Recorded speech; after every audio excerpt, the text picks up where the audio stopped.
Nah, ibu-ibu jangan pula disiapkan cambuk nanti di rumah. Nanti penuh pula polsek nanti gara-gara itu. Kaji ini ada yang boleh diamalkan, ada cukup kita sebagai pengetahuan saja.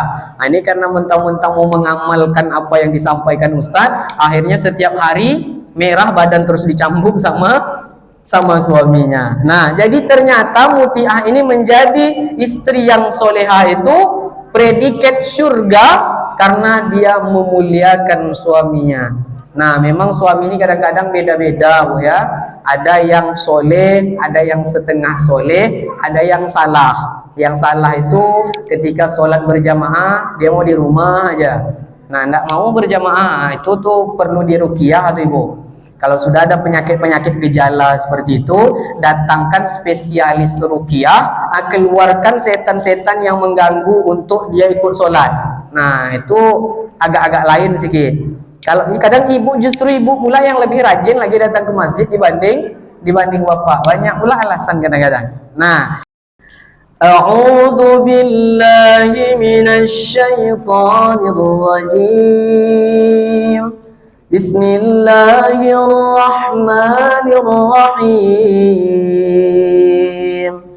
Ya ayyuhalladzina amanu ittaqullah wa kunu ma'as shadiqin. Ila akhir ayat. Sadaqallahul azim. Bapak Ketua Masjid Al-Mukminin bersama pengurus yang kami hormati, Bapak Ibu, adik-adik, orang tua kami, yang besar tidak bisa kami himbau gelar, yang kecil tidak bisa kami sebutkan nama satu persatu. Mudah-mudahan hadirnya kita pada majelis ini hendaknya Allah Subhanahu wa taala menjadikan wasilah bagi kita untuk mengangkat atau menghapus segala dosa kita, mengangkat derajat kita, dan menjadikan kita termasuk golongan orang-orang yang soleh dan solehah. Amin ya rabbal alamin. Bersyukur kita kepada Allah tidak henti-hentinya kita ucapkan alhamdulillahi rabbil alamin, yang mana pada malam hari ini solat maghrib sudah kita laksanakan, ta'lim akan kita dengarkan, dan insya Allah nanti akan kita tutup dengan solat isya berjamaah. Yang ini semuanya merupakan nikmat dari Allah Subhanahu wa ta'ala. Allah masih menganugerahkan kepada kita nikmat kesehatan, sehingga dengan nikmat kesehatan inilah kita bisa melangkahkan kaki kita untuk sama-sama melaksanakan ubudiyah kepada Allah Subhanahu wa ta'ala. Allah berikan pula kepada kita nikmat kesempatan. Ada orang diberikan oleh Allah nikmat kesehatan, namun Allah tidak memberikan kepadanya nikmat kesempatan. Bisa jadi mereka pergi pagi kerjanya, pulang sampai larut malam, sehingga banyak agenda-agenda di masyarakat yang terlewatkan. Lalu ada pula orang diberi oleh Allah nikmat kesehatan, nikmat kesempatan, justru kadang-kadang imannya bermasalah. Ada orang yang mau datang ke masjid, mau memakmurkan masjid, justru mereka tidak suka dengan orang yang memakmurkan masjid. Ada orang yang berantusias untuk memakmurkan dari lini remajanya, ibu-ibunya, bapak-bapaknya. Terkadang ada pula yang tidak senang dengan hal yang demikian. Itu juga bisa jadi nikmat imannya sedang bermasalah. Maka kita yang hari ini, yang Allah Subhanahu wa ta'ala berikan nikmat tersebut, kita syukuri dengan sebenar-benarnya bahwa tidak semua orang yang bisa seperti yang kita alami saat ini. Oleh sebab itu maka kata Allah, "Qul law kana al-bahru midadan li kalimati rabbi lanafidal bahru qabla an tanfadha kalimatu rabbi walau ji'na bimithlihi madada." Apa kata Allah? Seandainya air laut itu kita jadikan sebagai tinta, ranting-ranting kayu pula kita kumpulkan, kita jadikan sebagai pena untuk mencatat satu saja nikmat Allah, niscaya tidak akan bisa kita catat nikmat Allah Subhanahu wa ta'ala. Bapak ibu orang tua kami yang kami hormati, kita lebih banyak bersyukur atau banyak syukuran? Bersyukur apa syukuran? Bersyukur ya. Mudah-mudahan bersyukur iya, syukuran pun juga. Nah, kadang-kadang banyak di antara kita lebih ke syukurannya, bersyukurnya kurang. Nah, hajatan bikin acara dari jam 10 sampai malam, solat zuhur lewat, asar sibuk nyuci piring dan lain sebagainya, lupa kita untuk bersyukur. Nah, menerima menantu bikin hajatan, nanti mau berangkat umroh undang juga orang hajatan kenduri. Nah, itu namanya syukuran. Di samping itu pula kita harus bersyukur dengan mengabdikan diri kita kepada Allah Subhanahu wa ta'ala, sebagaimana kata Allah, wa ma khalaqtul jinna wal insa illa liya'budun. Tidak aku jadikan, kata Allah, jin dan manusia itu kecuali untuk mengabdikan diri, beribadah kepadaku, kata Allah. Badan masih sehat, fisik masih kuat, tenaganya luar biasa, selera makannya lebih dari orang muda. Tahu ibu, 5 kali sehari. Apalagi ibu-ibu lah, ibu-ibu kuat apa banyak makan? Sikit Ustaz. Kalau ibu-ibu ini bapak-bapak insya Allah makannya sikit, tapi sikit-sikit makan Bu ya. Nah, nanti sisa suami sanggup tak ibu makan Bu? Sanggup tak kira-kira sisa suami makan? Tidak Bu ya. Sisa anak ada juga yang makan. Makanya ibu-ibu ini saking pandainya bersyukur, sering saya sampaikan, bapak-bapak untuk naikkan berat badan itu susah. Kalau ibu insya Allah cepat naik berat badannya. Kenapa? Sebab kata Allah tadi, la in syakartum la azidannakum. Siapa yang bersyukur insya Allah akan Allah tambah terus berat badannya. Nah, jadi ibu kalau mau naikkan berat badan, pandai-pandailah bersyukur, karena pasti akan Allah tambah nikmat. Apalagi punya suami yang romantis pula kan, panggil ibu mama, makin lama makin berisi aja nampaknya ya. 40 kali Pak bapak mengucapkan dalam satu hari mama berisi badan, insya Allah obat pelangsing apapun tak laku lagi gitu. Nah, berat dan besar aja badan nampaknya. Makanya hidup ini dinikmati saja. Apapun masuk, apapun yang menjadi hambatan akan terlewati dengan sendirinya apabila kita itu dekat kepada Allah Subhanahu wa ta'ala. Dapat masalah, jangan cepat-cepat posting di media sosial, sebab bukan mendatangkan solusi, justru kompor gas akan terus menyala. Nah, makanya ibu hati-hati kalau mau upload sesuatu. Nah, apalagi ada masalah, jangan lewati saja, karena kita yang pertama itu meminta kepada Allah dengan banyak-banyak mendekatkan diri kepada Allah Subhanahu wa ta'ala. Selawat dan salam mari kita haturkan kepada baginda Rasulullah sallallahu alaihi wasallam dengan membacakan Allahumma salli ala sayyidina Muhammad wa ala ali sayyidina Muhammad. Assalamu alayka ya Rasulullah. Bapak ibu orang tua kami yang kami hormati, malam hari ini tema kita adalah 5 hal termasuk isbab untuk meraih penawar hati dari Allah Subhanahu wa ta'ala. Yang namanya hati, mesti kita semuanya paham sesuatu yang ada pada diri kita yang digambarkan oleh baginda Rasulullah kepada para sahabatnya. Kata Rasulullah, setiap manusia itu ada segumpal darah. Yang segumpal darah inilah menjadi promotor dalam kehidupannya. Apabila darah tersebut baik, maka insya Allah keseluruhan hidupnya akan baik. Apabila darah tersebut bermasalah, ada pilik hitam di dalamnya, maka keseluruhan kehidupannya juga akan bermasalah. Lalu sahabat bertanya, darah tersebut apa ya Rasulullah? Kata Rasulullah, darah tersebut adalah hati. Nah, jadi masalah untuk mendapatkan penawar hati, karena kita tidak terlepas daripada penyakit hati dalam kehidupan. Beribadah kadang-kadang banyak, nah niatnya bukan karena Allah, pamer. Sedekahnya jadi donatur, dia paling pertama 1 juta setiap bulan, tak disebut sama pengurus, merang dia. Nah, setiap Jumat kan ada pengumuman, ngapa tak disebutkan nama aku tuh, donatur 1 juta 1 bulan. Nah, tidak disebutkan, bermasalah dengan hati. Tapi ketika hatinya tadi baik, mau disebut mau tidak, yang jelas mengharapkan ridho dari Allah Subhanahu wa ta'ala. Pakai baju bagus, ingin penilaian orang lain.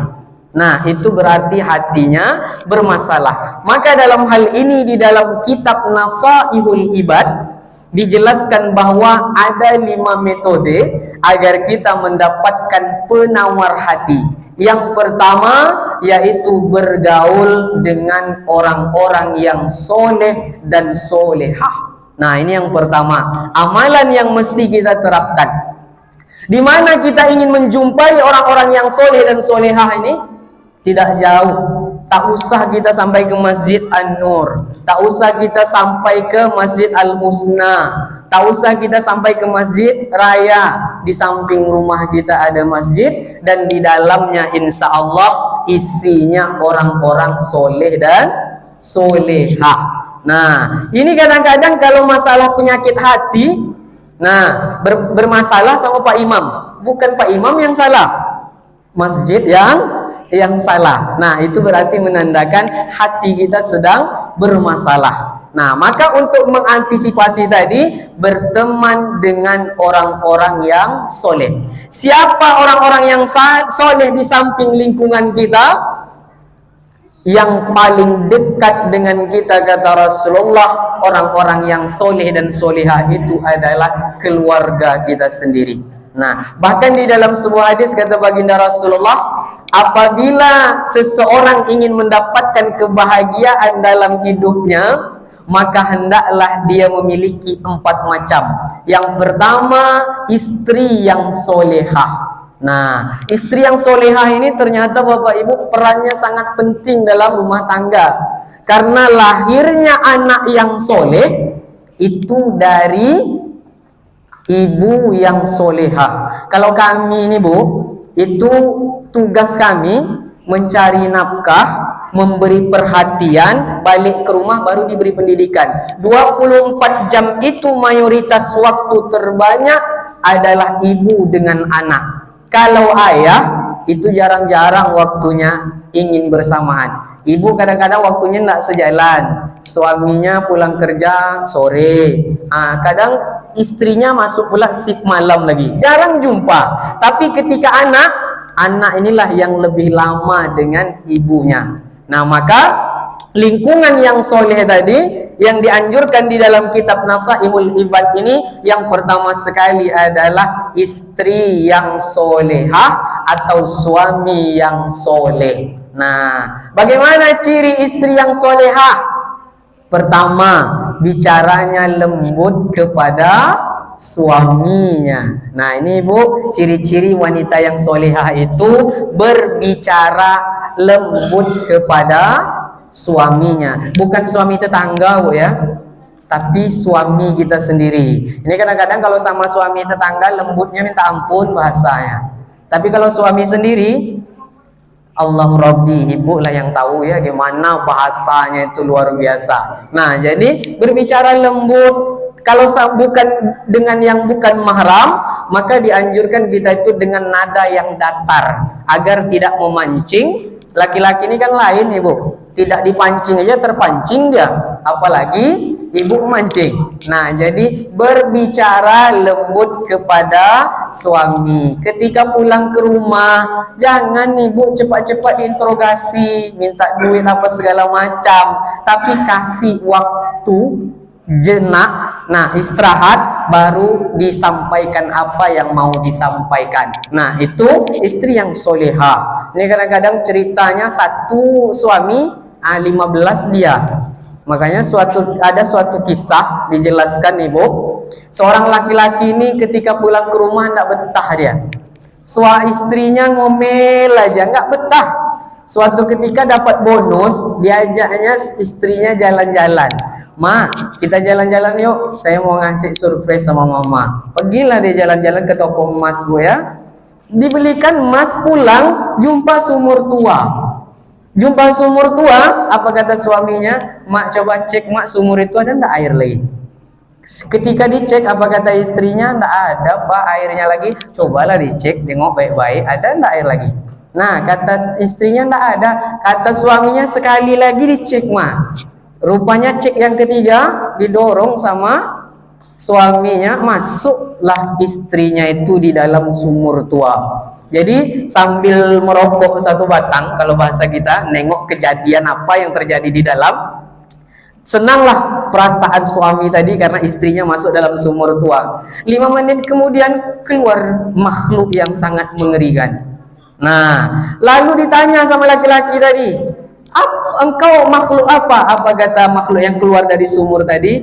Aku adalah jin penunggu sumur tua ini. Kenapa? Sebab engkau keluar selama 360 tahun aku berada di sumur tua ini adem-adem aja. Ini tadi 5 menit kemudian ada satu sosok makhluk rambutnya panjang masuk ke dalam, ternyata ngomel juga di dalam sumur tadi. Tak tahan telingaku dengar tadi keluar dari sumur tadi. Itu menunjukkan bahwa ibu-ibu memang pada dasarnya diberikan oleh Allah Subhanahu wa taala kelebihan berapa ibu? 20.000 kosakata dalam satu hari. Makanya Pak, kita yang laki-laki ini harap maklum aja lah.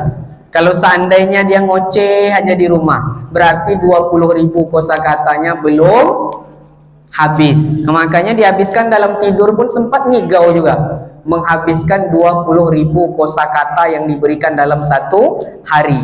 Kalau laki-laki ini tidak banyak ya, cuma 7.000 Pak ya. Apalagi kita kerjanya tuh sama kawan-kawan, nongkrong satu harian, habis balik ke rumah tuh diam lah tuh, tidak ada cerita banyak-banyak lagi, karena tidak ada modal yang mau disampaikan di rumah. Kalau ibu tidak habis-habis bahasanya. Nah maka istri yang soleha itu ciri-ciri pertamanya adalah mereka yang berbicara lembut kepada suaminya atau pasangannya. Yang kedua yaitu mereka yang tidak membebani suaminya di atas kemampuan suami.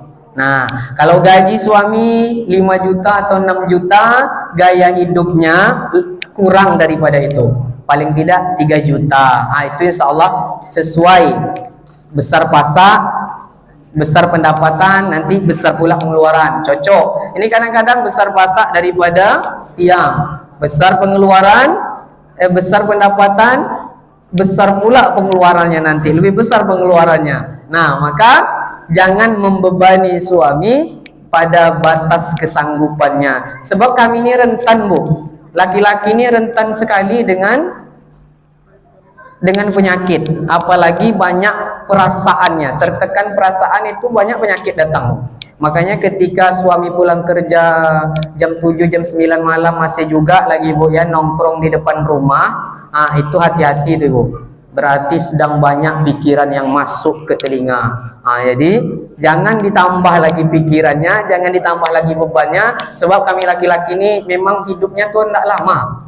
Nah yang lama itu ibu-ibu ya Pak. Nah sebab Pekanbaru ini aja lebih banyak janda ketimbang duda.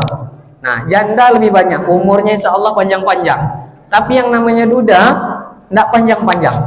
Nah makanya hati-hati bu ya, jangan dibebani suami kita pada batas kesanggupan suami kita. Ini kadang-kadang gaya hidupnya aja mau pakai barang-barang branded, maka tidak bisa kita mendapatkan hati yang diberikan penawar oleh Allah Subhanahu wa taala.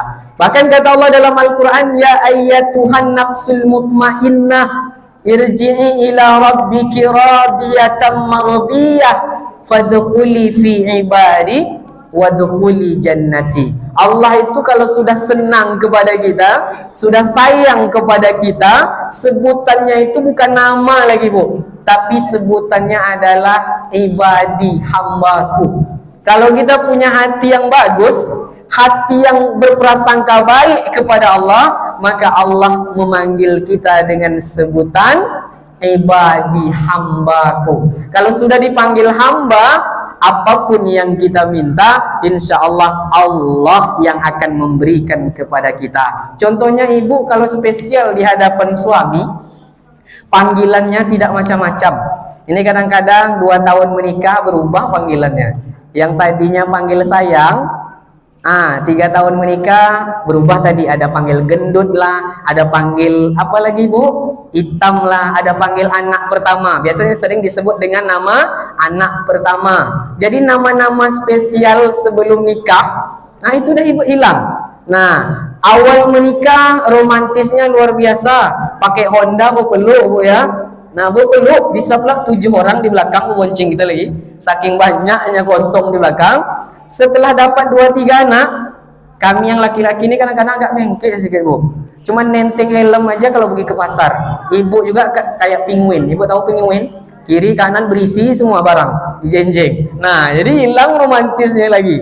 Nah, makanya tadi konsepnya adalah jangan bebani suami pada batas kesanggupannya. Suatu ketika di zaman Rasulullah ditanya oleh Siti Fatimah Az-Zahra, "Wahai ayahanda ya Rasulullah, siapakah wanita yang pertama masuk surga?" Kata Rasulullah, itu di sudut kota Madinah ada seorang wanita yang bernama Muti'ah. Maka pergilah kamu berkunjung ke sana, kamu akan tahu amalan apa yang dia lakukan sehingga dia bisa masuk surga pertama bersama dengan Siti Khadijah dan wanita-wanita suci yang lainnya. Nah, pergi Siti Fatimah ini ke rumah Muti'ah di sudut kota Madinah, sampai di rumahnya memberi salam, dijawab oleh Muti'ah, lalu ditanya oleh Muti'ah, "Wahai Fatimah, dengan siapa engkau datang?" Kata Fatimah, "Aku datang bersama anakku Hasan." Bagaimana responnya Muti'ah? Kata Muti'ah, "Mohon maaf wahai Fatimah, saya tidak akan bisa membukakan pintu karena pesan suami saya tidak boleh menerima tamu laki-laki meskipun itu anak kecil." Balik Fatimah. Maka kata Muti'ah, "Datanglah hari besok, saya akan minta izin kepada suami saya agar Hasan ini diberikan izin." Hari kedua datang lagi, ternyata Husain mau ikut. Nah, dijawab lagi oleh Muti'ah, "Sama siapa engkau datang?" "Aku bersama Hasan, tapi Husain mau ikut." Apa kata Muti'ah? "Mohon maaf ya Fatimah, Hasan sudah dapat izin, Husain yang tak dapat izin." Baliklah lagi. Kira-kira ibu, kita putri Rasulullah atau putri Bu RW, nah ini putri Bu RW umpamanya, bertamu ke rumah ibu, bawa anak laki-laki, nggak disuruh masuk, sakit hati nggak? Kira-kira sakit hati nggak? Awak ada capek-capek datang, tak mau dibukakan pintu. Ini Fatimah nggak ada seperti itu, pulang dia, karena dia tahu orang yang solehah akan melakukan, akan menjaga dirinya dari hal-hal yang menyebabkan dia tidak mendapat ridho dari suaminya. Pulang, besok datang lagi baru diberikan izin. Apa yang terjadi setelah masuk dipersilakan duduk? Apa kata Muti'ah? "Mohon maaf ya Fatimah, sesungguhnya sebentar lagi suamiku ingin pulang, maka aku ingin menyiapkan makanan-makanan terbaik dan akan berdandan dengan sempurna dengan baik." Jadi ini kuncinya mau menjadi istri yang solehah tadi. Berikan makanan yang terbaik, insya Allah kami kalau perut kenyang aman tuh ibu. Tapi kalau di rumah dapurnya masih kosong, berserak pula lagi, bahasanya kurang bagus, itu jawabannya kedai kopi yang penuh tuh ibu. Nah, tidak lama dia pulang sebentar ganti baju, ganti baju dia pergi ke kedai kopi makan. Tapi kalau diservis dengan baik, dilayan dengan baik, nah insya Allah dia akan betah ke rumah. Nah makanya ada satu buku yang dikarang oleh wanita malam. Apa di dalam buku tadi isinya? Katanya seperti ini. Kenapa sebab laki-laki itu betah dengan kami yang ada di luar dibandingkan dengan istrinya yang ada di rumah? Salah satunya adalah faktor pelayanan kami itu lebih baik daripada yang di rumah. Bukan berarti ibu tidak baik, Bu ya. Nah, maka lebih baik lagi. Ibu kan insya Allah udah soleha semuanya. Beruntung bapak-bapak jamaah di sini dapat ibu yang soleha. Makannya insya Allah terjaga, penampilannya juga luar biasa. Nah, maka setelah selesai menyiapkan, apa kata Muti'ah? Ditaruhnya cambuk di atas meja. Itu yang menjadi perhatian oleh Fatimah. Kata Fatimah, kalau masalah dandan aku udah nggak tanya lagi. Masalah makanan oke, memang itu yang dilakukan. Kenapa ada cambuk di atas meja? Lalu kata Muti'ah, cambuk inilah nanti yang aku sodorkan kepada suamiku apabila masakanku tidak enak. Apabila layananku satu hari ini tidak menyenangkan baginya, aku rela dicambuk oleh suamiku. Tapi bapak-bapak jangan cambuk ibu pula, Bu ya, Pak ya, kasihan. Nah, ibu-ibu jangan pula disiapkan cambuk nanti di rumah. Nanti penuh pula polsek nanti gara-gara itu. Kaji ini ada yang boleh diamalkan, ada cukup kita sebagai pengetahuan saja. Nah, ini karena mentang-mentang mau mengamalkan apa yang disampaikan Ustadz, akhirnya setiap hari merah badan terus dicambuk sama suaminya. Nah, jadi ternyata Muti'ah ini menjadi istri yang soleha itu predikat surga karena dia memuliakan suaminya. Nah, memang suami ini kadang-kadang beda-beda, Bu ya. Ada yang soleh, ada yang setengah soleh, ada yang salah. Yang salah itu ketika sholat berjamaah, dia mau di rumah aja. Nah, enggak mau berjamaah, itu tuh perlu diruqyah atau Ibu. Kalau sudah ada penyakit-penyakit gejala seperti itu, datangkan spesialis ruqyah, keluarkan setan-setan yang mengganggu untuk dia ikut sholat. Nah, itu agak-agak lain sedikit. Kalau kadang justru ibu pula yang lebih rajin lagi datang ke masjid dibanding bapak. Banyak pula alasan kadang-kadang. Nah, ibu orang tua kami yang kami hormati, penawar hati tadi poin yang pertama adalah bergaul dengan orang-orang yang soleh dan soleha, yang lebih intinya adalah keluarga. Kenapa tadi harus bergaul dengan orang-orang yang soleha? Karena teman itu sangat berperan aktif dalam kehidupan kita. Contohnya aja orang jual parfum, Ibu. Ibu berkawan sama orang jual parfum, paling tidak wanginya dapat meskipun tak dikasih parfumnya. Nah, kalau kita berkawan dengan orang-orang yang soleh, meskipun kita tidak soleh betul, paling tidak ada niat kita untuk menjadi lebih baik. Kalau kita berteman dengan ustazah, meskipun kita tak jadi ustazah, Bu ya, tapi setidaknya barokah ilmunya dapat juga. Bapak-bapak berkawan sama pengurus masjid, yang dipikirkan bukan dunia saja, tapi dunia fid dunia hasanah wa fil akhirati hasanah wa qina adzabannar. Dunia dan akhirat dipikirkan. Kalau kita berkawan sama pengusaha, ilmu pengusahanya dapat. Maka itulah sangat dianjurkan oleh Rasulullah untuk berteman, memilih teman dalam kehidupan sehari-hari. Lalu yang kedua, ibu orang tua kami, agar kita mendapatkan penawar hati, disebutkan dalam kitab Nasaihul Ibad ini adalah mendirikan qiyamul lail, mendirikan solat-solat malam, solat-solat sunnah pada malam hari. Apa manfaat daripada solat sunnah ini? Kata Allah dalam Al-Quran surah Al-Isra, wa minal laili fatahajjad bihi nafilatan lak asa an yab'asaka rabbuka maqaman mahmuda. Apa kata Allah?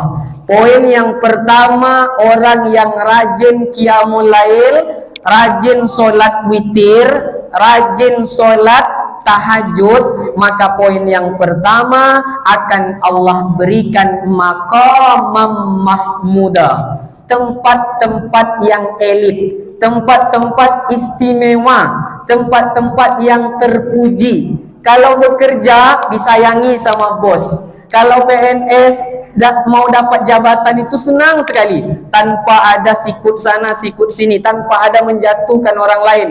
Allah yang melunakkan hati bosnya, yang memilih dia untuk menjadi partner dalam mengemban amanah. Nah, itu dalam dunia. Kalau di akhirat, Allah berikan keistimewaan berkumpul dengan orang-orang yang soleh dan soleha. Nah, ini melaksanakan qiyamul lail. Ada cerita ibu, qiyamul lail ini kita lakukan ikhlas, akan diijabah oleh Allah. Tidak ikhlas pun, coba-coba juga akan diijabah oleh Allah Subhanahu wa taala. Ada seorang pemuda, wajahnya itu tak ganteng. Bahkan emaknya pun bilang kalau dia itu adalah laki-laki yang paling jelek satu kelurahan itu. Nah, emaknya pun bilang kalau dia itu jelek. Nah, lalu laki-laki ini punya pula cita-citanya tinggi, mau melamar anak Pak RW. Anak Pak RW itu cantiknya bunga desa pula di situ. Apa kata emaknya? Sadar diri juga lah sedikit. Dipatahkan semangat sama emaknya. Kita ini siapa? Wajah kamu pun rasanya nanti ditolak sama Pak RW. Nah, lalu karena hatinya sakit, hatinya sedang bermasalah, pergi ke masjid, jumpa sama Ustadz. Ustadz, sebenarnya saya punya niat, i'tikad baik mau melamar anak Pak RW. Kira-kira dapat enggak? Apa kata Ustadz tadi dengan bahasa yang bijak? Tidak ada yang tidak mungkin bagi Allah. Nah, bagaimana cara saya untuk mendapatkan? Kalau saya datang aja mungkin ditolak. Kamu laksanakan sholat tahajud 40 malam berturut-turut. Ketika di akhir sujud, kamu sebutkan nama perempuan tadi beserta ayahnya di dalam doamu. Nah, ternyata laki-laki tadi memang serius dibuat dia. Hari pertama dibuatnya, tidak ada nampak perubahan. Hari kedua tidak ada nampak, tapi dia serius. Sholat berjamaah dikerjakan. Sholat subuh sebelum orang azan, udah datang ke masjid. Nah, hari ke-39 ditanya sama Pak RW. Pak Ustadz, itu yang rajin datang ke masjid itu anak mana tuh? Nah, kata anak Pak RW tadi, ngapa Pak? Saya ingin betul dapat menantu yang soleh macam itu. Apakah dia itu sudah ada jodoh atau tidak? Kata Pak RW. Pak RW yang minta, bukan dia. Nah, hari ke-39, karena Pak RW tadi sudah Pak Ustadz tadi sudah mendapatkan gambaran, maka anak tadi datang ke Ustadz. Ustadz, nampaknya sudah hari ke-39 ini tidak ada nampak aba-aba. Apa kata Ustadz tadi? Nah, masih ada 1% peluangmu untuk mendapatkan anak Pak RW tadi. Nah, di hari ke-40 setelah selesai sholat isya, dipanggilnya lah pemuda tadi. Nah, mohon maaf kalau bapak lancang. Anak udah menikah, udah ada calon belum? Tidak ada Pak, belum. Datanglah ke rumah, Bapak ada anak gadis katanya. Langsung Pak RW-nya yang melamar pemuda tadi. Setelah itu ternyata emaknya ngintip di jendela, kawan-kawannya lain juga ngintip di jendela. Kejadian di hari ke-40 setelah melaksanakan sholat tahajud. Apa dijawab sama pemuda tadi? Mohon maaf Pak, saya tidak bersedia. Kecewa penonton. Gimana tidak kecewa? 40 hari sholat tahajud yang ingin didapatkan, sudah menyodorkan diri, tapi dia yang menolak. Ternyata laki-laki ini punya alasan, saya sholat tahajud saja tidak ikhlas, Allah jawab, apalagi saya melaksanakannya itu karena Allah. Nah, ternyata laki-laki tadi yang paling jelek berubah menjadi ganteng di situ. Gantengnya bukan berubah menjadi putih, tapi ketika orang melihat dia, timbul wajah senang, ingin respect, sayang aja sama dia bawaannya. Ternyata kalau Allah sudah berkehendak, tidak ada yang tidak mungkin. Nah, itulah fadilah, salah satu fadilah daripada qiyamul lail. Nah, Allah angkat, Allah berikan posisi-posisi yang kita inginkan, ataupun bisa jadi yang terbaik menurut Allah Subhanahu wa taala. Nah, ibu orang tua kami yang kami hormati. Lalu apa lagi keistimewaan Qiyamul Lail ini agar kita mendapatkan penawar hati dari Allah Subhanahu wa taala? Wa qur rabbi adkhilni mudkhala sidqi wa akhrijni mukhraja sidqi waj'alni min ladunka sultanan nasira. Yang pertama tadi poinnya Allah berikan tempat yang baik. Yang kedua, dalam melaksanakan aktivitas sehari-hari ibu, itu Allah yang mengarahkan. Yang ini tidak baik, jangan dilakukan. Yang ini bagus, ini kerjakan. Seolah-olah sudah terformat dengan baik, diatur sedemikian rupa oleh Allah. Dan yang lebih istimewanya, wa qul ja'al haqqu wa zahaqal batil innal batila kana zahuqa. Kalau ada orang yang busuk hati sama dia, orang yang julid sama dia, orang yang iri, dengki, hasad sama dia, tidak perlu dia membalas, tetapi Allah yang membalas kejelekan orang yang berbuat kepada dia. Nah, itulah keistimewaan yang luar biasa apabila kita yakini dengan sepenuh hati amalan-amalan yang mendapatkan penawar hati dari Allah Subhanahu wa taala. Bapak Ibu orang tua kami yang kami hormati, lebih kurang 5 menit lagi menjelang sholat Isya berjamaah. Tadi amanah dari ketua masjid. Ini ada kuis untuk adik-adik yang ada di depan. Nah, yang perempuan juga yang di belakang. Nah, maju sedikit ke depan. Nah, biar dengar sedikit nanti.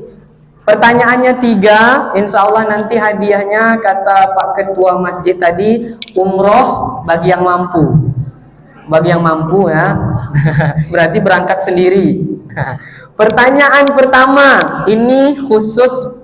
Siapa saja boleh jawab, laki-laki baik perempuan. Pertanyaan pertama, apa tema ceramah kita malam hari ini? Apa judul ceramah kita malam hari ini? Ustaz dah berulang-ulang nyebut tu tadi. Apa? Solat 5 waktu. Gimana Bapak Ibu? Benar apa benar nih? Belum. Kita kasih kesempatan sama yang lain. Nah, apa tema kita? 1.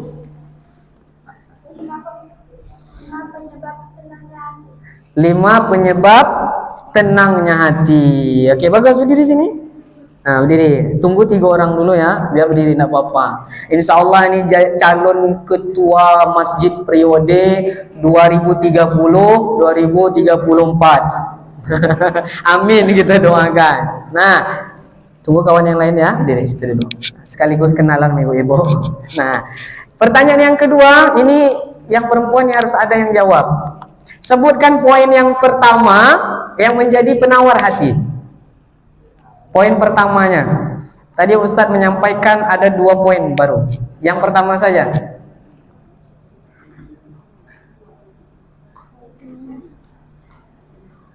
Ada yang bisa? 1? Hah? Itu ini nomor 1 dari disebut ya. Nomor 1-nya. Ya, anak-anak yang putri, insya Allah. Silakan. Sholat tahajud tuh lain tuh. Nah. Maju dulu. Biar terdengar suara sikit.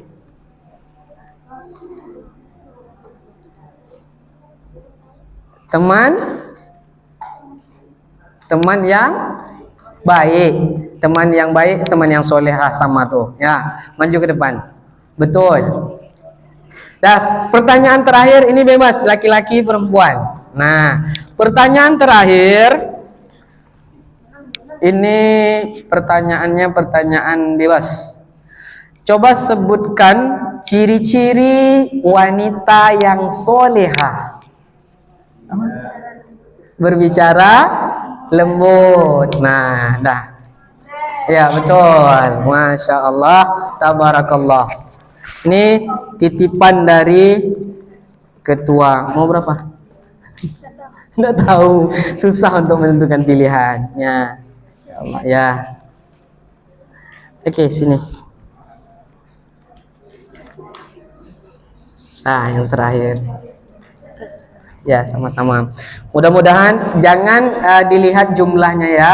Jadikan ini sebagai motivasi untuk lebih rajin-rajin datang ke masjid. Sebab kami yang bapak-bapak, ibu-ibu, nah hanya memakmurkan lagi adik-adik lah nanti 10 tahun, 20 tahun ke depan yang akan memakmurkan masjid ini. Ikan sepat, ikan gabus lebih cepat, lebih bagus. Billahi taufiq wal hidayah. Assalamualaikum warahmatullahi wabarakatuh. Waalaikumsalam warahmatullahi wabarakatuh.